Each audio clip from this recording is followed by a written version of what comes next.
په ټاکنو کې د عمران خان نه کمېدل ورته د جنرال مبین دوه. سلام ستړي مشئ، پام وکړئ د ایران ټي وي یوټیوب چینل څخه تازه او مهم خبر ته هیله ده تر پایه مو ملتیا وکړئ.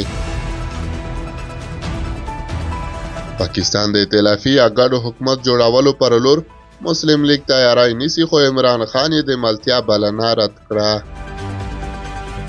د پاکستان د پخواني صدر اعظم نواز شریف مسلم لیگ ګوند او متحدانو یې اعلان کړی چې ګډ ائتلافي حکومت جوړوي.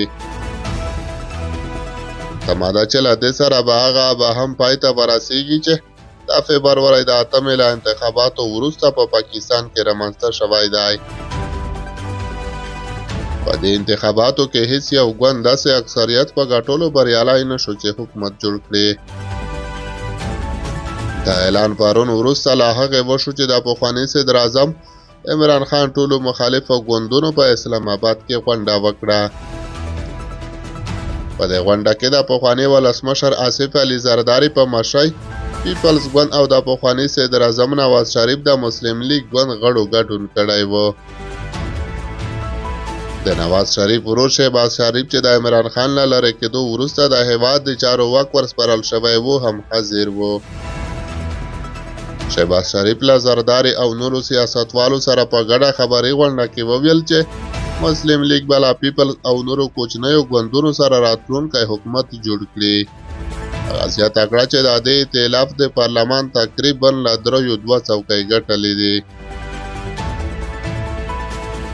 نواز شریف که څه هم ونه ویل چې د دوی ائتلاف به څوک د صدر اعظم څوکۍ لپاره ونوموي، خو وروسته د مسلم لیگ ګوند ویان دی مریم اورنګزیب جیو نیوز ټلویزیون ته وویل د راتلونکي حکومت مشري به شهباز شریف وکړي.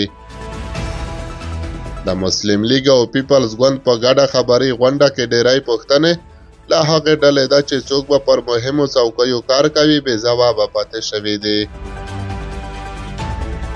شهباز شریف په ګډه خبري غونډه کې دا هم وویل چې مسلم لیگ نواز ګوند د عمران خان له تحریک انصاف ګوند سره هم د راتلونکي حکومت د جوړولو په برخه کې خبرو ته لیوالتیا لري.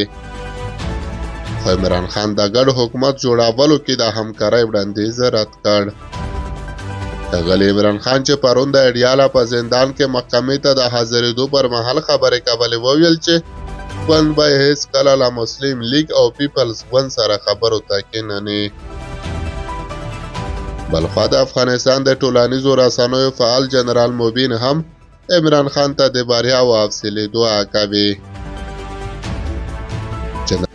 ښاغلي جنرال مبین په خپله ټویټر پاڼه لیکلي الله تعالی حق خوښونکی او حق ورکوونکی دی، دروغ وایونکی او استبداد به هیڅکله کامیابه نشي.